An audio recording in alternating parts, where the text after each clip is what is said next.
पीले दांत वाली बहू। रंजना कभी ब्रश नहीं करती थी। उसे कितनी बार उसके माँ बाप ने डांटा, लेकिन उसका कोई असर उस पर होता ही नहीं था, जिस कारण से उसके दांत पीले पीले हो जाते हैं। शादी के बाद। अरे बहू, वैसे तो तुझ में कोई कमी नहीं है, पर तेरे दांत इतने पीले कैसे हैं बेटा? कैसे मतलब? कोई सर्जरी थोड़ी ना कराई है। वो तो क्या नाम, मैं ब्रश नहीं करती थी तो पीले हो गए। अब क्या करूं? आप कहें तो लाल करवा लूं या फिर काले? यार ये क्या है, क्यों माँ से लड़ रही हो? लड़ रही हूँ? अरे मैं लड़ रही हूँ या ये बोल रही है कि दांत पीले है, पीले। अरे तपस्या थोड़ी ना की है इन्हें पीले करने के लिए। बकायदा ब्रश नहीं किया है 20 साल तक, तब जाकर। छी, कैसी बात कर रही हो? ये उस वक्त तो पीले नहीं थे जब हम लोग तुम्हें देखने आए थे। अरे तब साफ करवा लिया होगा डेंटिस्ट के पास जाकर। अब देखो कैसे पीले पीले लग रहे हैं।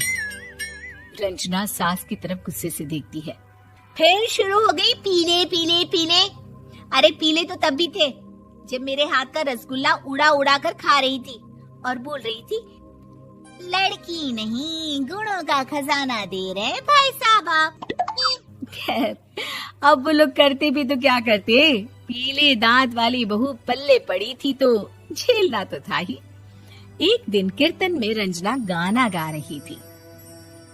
अरे कमला बहन, माँ का द्वार है, यहाँ तो सब शुद्ध होकर आते हैं, फिर अपनी बहू को ब्रश भी नहीं करवाती तुम।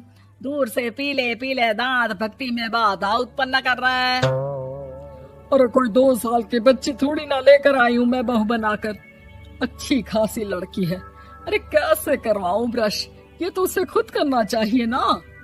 अब माँ बाप तो इसके जैसे तैसे निपटा दिए, ये नहीं सोचा कि सास कैसे संभालेगी। सास बहू को लेकर घर आ जाती है, लेकिन सोच लेती है कि अब इसे लेकर कहीं नहीं जाएगी।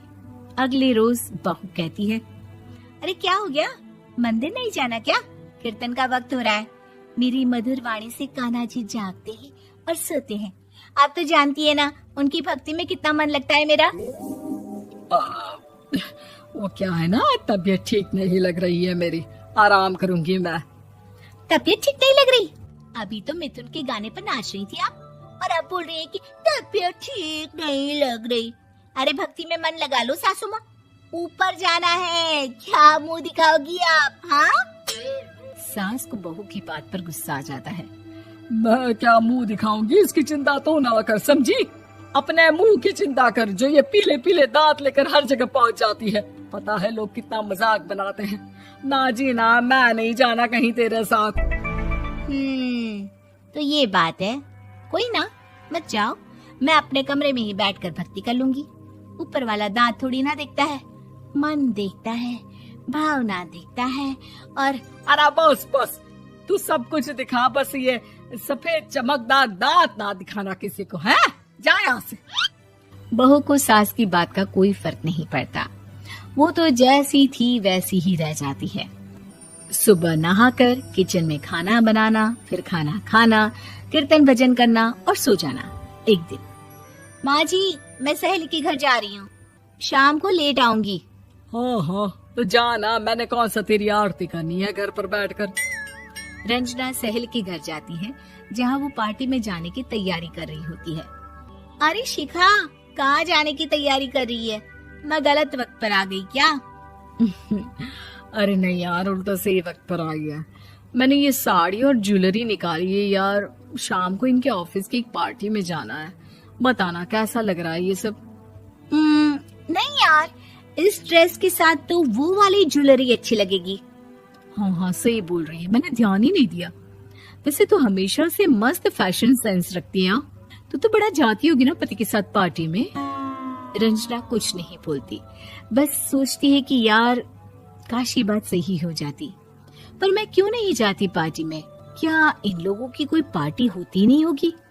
रंजना घर आती है और रात में पति से सवाल करती है, एक बात बताइए, आप मुझे किसी पार्टी में क्यों नहीं ले जाते? क्या आपके यहाँ ऑफिस में पार्टी नहीं होती? पति बेचारा क्या कहता कि दांत पीले हैं तुम्हारे इसलिए। अरे कोई पार्टी होती नहीं हम लोगों के ऑफिस में, तो कहाँ से लेकर जाऊं? और मार्केट, मॉल, कहीं वीकेंड घूमना, कहीं तो। अरे यार सारे हफ्ते में एक छुट्टी मिलती है, तो सोचता हूँ कि आराम ही कर लूं। क्यों? रंजना मन मार के रह जाती है। पहले कभी सास के साथ मंदिर जाया करती थी, लेकिन वो भी सास ने ले जाना बंद कर दिया। घर बैठी बैठी रंजना बोर हो जाती है। तभी उसे आइडिया आता है और वो मायके जाने का सोचती है। सासू माँ, 2 दिनों के लिए मम्मी के घर जा रही हूँ। अच्छा ठीक है, आराम से जा। और हाँ, माँ से कुछ अच्छी आदत सीख कर आना कि कैसे शरीर के हर भाग की तरह दांतों की सफाई भी जरूरी होती है, समझी? शुरू हो गई ना आप। वो लोग आपकी तरह नहीं है कि छोटी छोटी बात का बतंगड़ बना दे। उन लोगों के लिए मैं मायने रखती हूँ, ना कि मेरे पीले पीले दांत। रंजना माँ को बिना बताए उन लोगों को सरप्राइज देती है, लेकिन जैसे ही वो दरवाजे पर पहुंचती है, अंदर देखती है कि घर वाले कहीं जा रहे होते हैं। अब माँ, काश रंजना दीदी के दांतों वाली प्रॉब्लम नहीं होती, तो वो भी हम लोगों के साथ चलती ना बुआ जी की बेटी की शादी में। हाँ बेटा, लेकिन अब उसे कौन समझाए कि उसको उसके पीले दांत नहीं दिखते, लेकिन उसके आसपास के लोगों को कितना एम्बैरेसिंग फील कराते हैं। मुझे तो कितनी बार उसके स्कूल की टीचर ने शिकायत की कि उसके साथ कोई लड़की बैठना भी नहीं चाहती, और ना ही कॉलेज में कोई उससे बात करना चाहता था। लेकिन पता नहीं क्यों उसे ये बात समझ में ही नहीं आती।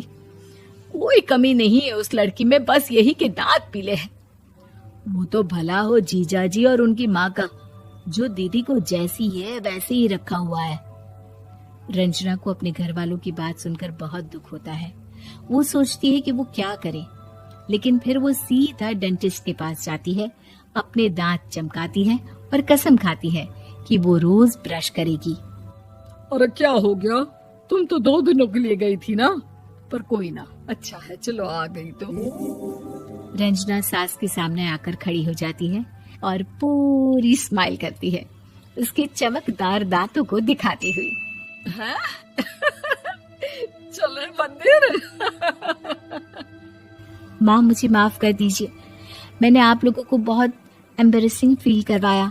मैं आज से रोज ब्रश करूंगी।